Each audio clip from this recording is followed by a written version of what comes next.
My name's Oz. I represent the Canadian Federation of Mounted Archers. This here is my purebred Arabian. His name's Ilayan.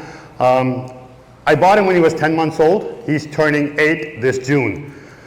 The Canadian Federation of Mounted Archers has existed for over a decade in Canada. We are based out of Mount Curie in British Columbia, about 45 minutes from Whistler. That is where the headquarters is, and we are a bunch of people who love shooting from running horses. What I will do here in the 45 minutes that I have is go through a little explanation of how you guys can get into it. This track that you see right here. Our tracks are 90 meters, 100 meters, and 120 meters. We have 5 different track settings. This is just one of them, which is called the Raid. It's a 90-meter long track. We have 3 targets set. These angles are kept low, keeping safety in consideration. We have the Kavak target, which is 2 targets. One is just right on the ground. The other one is straight up 30 feet high. So you shoot back onto the ground and then you go straight up high and shoot 30 feet into the sky. There's a target up there and it makes like a cling sound because it's made out of metal.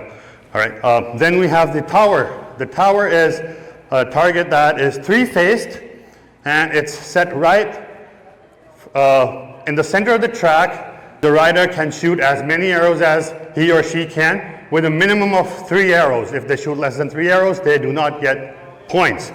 How many of you understand traditional bows? Whoever understands traditional bows and who know how to use them, I consider them good archers.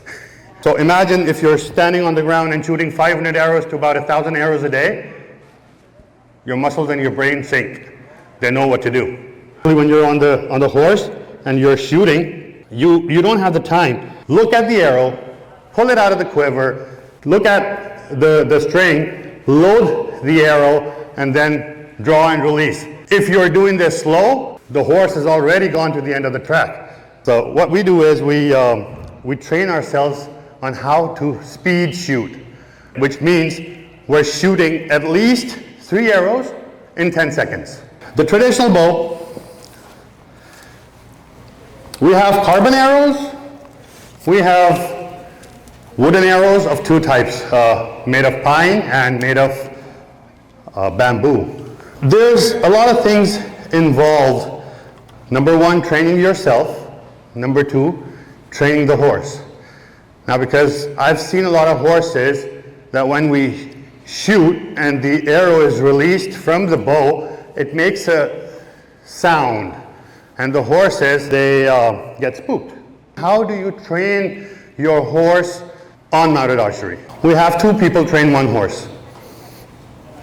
The reason is because if you hold the reins in one hand and you shoot with the other and the horse spooks, it gets a little troubling. So the first thing is that you walk the horse on the track. So one person who's holding the horse in their hand just stands beside you and you stand right in front of the horse, like right here. The reason is because the horse is supposed to understand there's something that's just going to fly right in front of my eye. This sound kills the horse. It takes a lot of patience and a lot of time for the horse to understand that it's safe and that this thing is an arrow. I'm not allowed to put these targets like this. They're supposed to be right on the ground. I'll try and shoot like this. All right, and I hate shooting at 10 feet. All right, everyone right here, I request either you move over there or you move over there. Okay. I appreciate it, thank you. It's a very fascinating sport, horseback archery, especially when you're out on the track. Once you hit a target, you go like, yes, I did it. We have postal matches every 3 months, and every postal match has different rules that you have to follow. All the tracks in different postal matches are different. As much as my wife hates me spending money on my horses, she loves me when I'm doing horseback archery. She's like, yeah, that's the only good thing you've done in your life. I'm like, thank you. All right. Did you notice I was not looking at the arrows? Did you also notice I was not looking when I was knocking, all right? Did you also notice that when I draw, I don't hold the draw. I draw and release, because every stride the horse takes, it's taking you away from your target. Your angles are changing. I was in Mongolia riding Mongolian horses. How many of you understand Mongolian horses? You've seen them? Yeah? They are sturdy as hell. They run fast and they run on mountains. My feet were just about 1.5 feet from the ground. Now, when I was in Kazakhstan, I had the Kazakh horses. Oh man, they're long, they're fast, and they're insane. I've kept 3 targets in 2 different directions, right? So this is the side target that is at 90 degrees. Those targets are at 60 degrees, right? So that's the back target and that's the front target. Then we also have something very interesting. It's called the hunt track. It's 1 kilometer long. Back into history, go back in time and think, if you know a little history. Otherwise, I'll help you out, all right? No? Okay. Central Asian countries.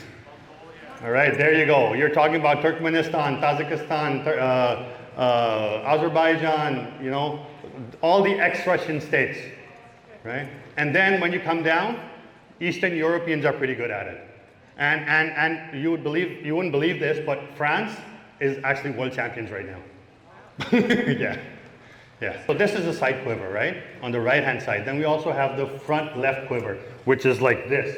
So we pull the arrow out like this, go like this, knock it and pull it. And then we have the back quiver, all right? All right, so this was a little about horseback archery. I hope everyone out here enjoyed this today, right? Thank you very much, everyone. Thank you so much.